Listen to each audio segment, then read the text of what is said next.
পিতা ছিল রাষ্ট্রপতি, মা ছিল 3 বারের প্রধানমন্ত্রী। 12 তারিখে দেশের প্রধানমন্ত্রী কে? 12 তারিখে দেশের প্রধানমন্ত্রী কে? এটা বিশ্বের ইতিহাসে বিরল না, একই পরিবারের 3 জন রাষ্ট্রনায়ক। সহজ ব্যাপার। তো পৃথিবীর কোন এই পরিবার আছে? বাংলাদেশের কেউ আছে? বিশ্বের কোথাও নাই। তো এই যে অর্জনটা, এই যে মানুষের পাশে থাকাটা, এই জন্য তারেক রহমান হামকে আমাদের দায়িত্ব হলো শক্তিশালী করা। এবং 12 তারিখ সারাদিন ভোট দিয়ে তারেক রহমানকে প্রধানমন্ত্রী বানানো। 14-তে, 18-তে, 24-এ ভোট দিতে পারেন নাই, এখন ভোট দেওয়ার সুযোগ এসেছে। এখন 12 তারিখ ভোট দেওয়ার সুযোগ এসেছে না?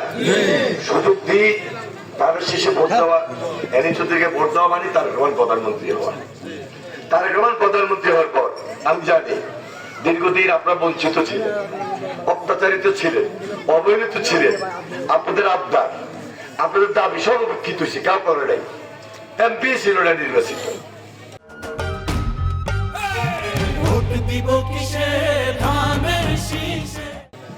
তাহলে এই যে দীর্ঘদিনের কাজ জমা আছে, রাস্তা নাই, অনেক জায়গায় বিদ্যুৎ নাই, বিদ্যুতের সমস্যা, জলবদ্ধতা, পানি যাওয়ার ড্রেন নাই, ব্যবস্থা নাই, ব্রিজ নাই, কালভার্ট নাই, স্কুল, কলেজ, মসজিদ, মাদ্রাসা, মন্দির, সব জায়গায় তো অভাব অনটন।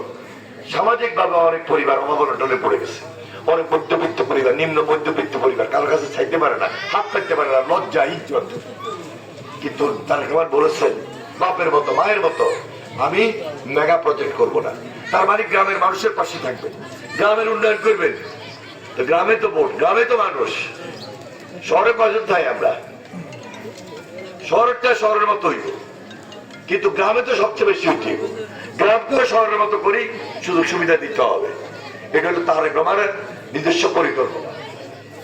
এবং family card, health card, farmers card, এই যে বৃদ্ধা ভাতা, বয়স্ক ভাতা, তারপরে বিধবা ভাতা, মাতৃকালীন ভাতা, সবকিছু থেকে বঞ্চিত ছিলেন।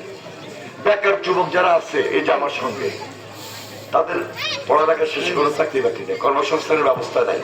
তাহলে ট্রেনিং দিই, 1 বছর আমরা বাতাও দেবো, ট্রেনিংও দেবো, দিই কর্মসংস্থান দিই। একটা বেহেশতের টিকিট, বেহেশতের টিকিট কে পাইছে? জান্নাতের টিকিট।